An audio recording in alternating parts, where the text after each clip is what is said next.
Good morning, students of class 10. Today we will deal one more chapter of English literature of first flight book, and the chapter name is Glimpse of India, a baker from Goa. Excuse me. That means कि आज जो chapter में deal करेंगे ये first flight की book की है, glimpse of India. First part, इसमें 3 पार्ट है. सो आज हम लोग फर्स्ट पार्ट देखेंगे. And the first part is about a baker from Goa. And I request you all कि प्लीज आप इस चैप्टर को फिर से गो थ्रू करें एंड अपने डाउट्स को क्लियर करें. Isn't it? Now let us start with the chapter summary. Chapter says this lesson is a pen pottery of a traditional Gaon village baker that still has an important place in his vicinity. That means कि ये chapter एक pen pottery है. Pen pottery means जो हम लोग pen से draw करके जो ड्राइंग सराउंड बनाते हैं.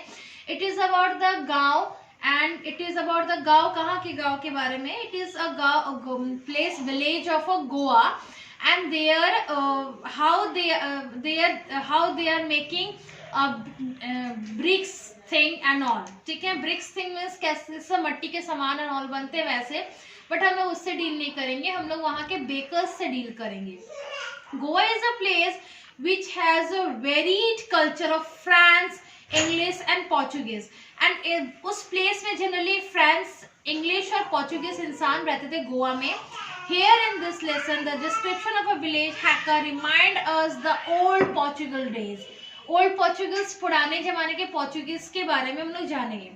The breakers comes with a jingle sound, a sound of his bamboo stick. Means जो बेकर्स जो आते थे वो वहाँ पे जिंगल साउंड करके आते थे, एक साउंड बना के आते थे एंड अपने ब्रेड्स को बेचने आते थे. His one hand supports the basket on his head and the other hand the bamboo on the ground. That means what? आप कभी देखे होंगे आपके घर के पास जब हॉकर्स आते हैं किसी भी तरह का सामान बेचने, सो वो अपने सर पे अगर लेते हैं तो एक हाथ से उसको पकड़ते हैं सर पे और एक हाथ से उस स्टैंड को पकड़ते हैं. तो उसी तरह से बास्केट को वो अपने सर पे लेके आते हैं और हैंड में वो बाम्बू के वो हैंड में लेके आते हैं.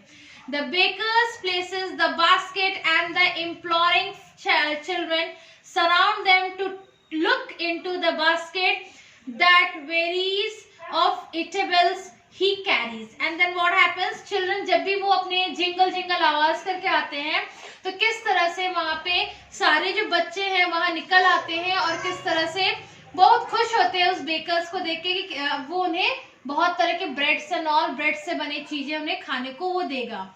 They buy the loaves and even eat without brushing. And what they used to do, children की आदत क्या होती है जब उन्हें कोई अच्छा चीज मिलता है, so they forgot कि उन्हें ब्रश भी करना है and all, and they start eating like that. तो वो भी जो बच्चे हैं they also forgot to do their brush and all in the morning hours and they start eat the loops of bread. ठीक है, ब्रेड्स के pieces, loops of bread means bread के पीसेस को खाना स्टार्ट कर देते हैं. The sellers are so importantly intertwined with the social custom with Guan people that their presence is inevitable. ठीक है, जो sellers है उस प्लेस के इतने सोशली वे में आते हैं, इतने अच्छे फ्रेंडली वे में आते हैं कि वहाँ के जो पर्सन्स है वो भी ऑटोमेटिक उसे इन्फ्लुएंस होकर ब्रेड लेने में इन्वॉल्व हो जाता है.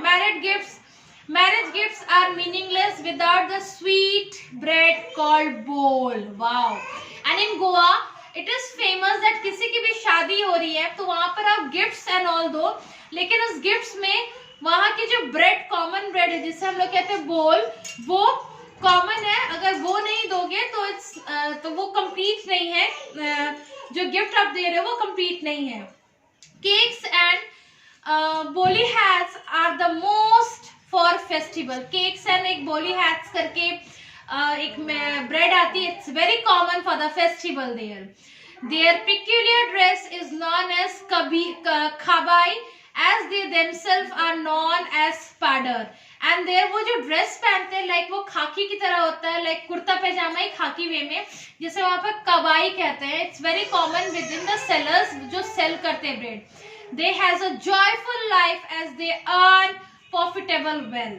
And bread seller, they are very happy and they are enjoying their life because उनकी breads बहुत sell होती है and they are profitable to them, means उन्हें उनसे profit भी होता है.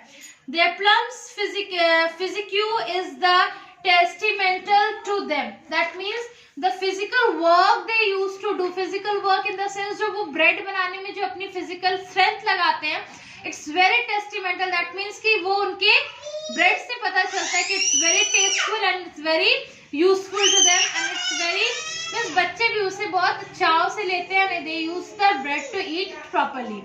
This is about the chapter of glimpse of India. First part is a baker of India. That means इसमें आपको quick revision में यही ध्यान में रखना है कि the bread bakers is from Goa and Goa is generally found of Portuguese people. Traditional उनकी फैमिली वर्क क्या थी, वहाँ के इंसानों की ट्रेडिशनल वर्क क्या थी. ट्रेडिशनल मतलब जो पूर्वज की तरफ से चली आ रही है, that is baking part, baking bread and all. And then childhood situation को यहाँ पर राइटर ने डिस्क्राइब किया हुआ है, किस तरह से चाइल्डहुड बच्चे ये काम करते हैं. एंड देन किस तरह से वो बेकर अपने सर पे उसको लेके आता है ब्रेड को, एंड मैंने एक हाथ में बैम्बू लेके आता है विद जिंगलिंग साउंड, एक जिंगल साउंड भी निकालता है.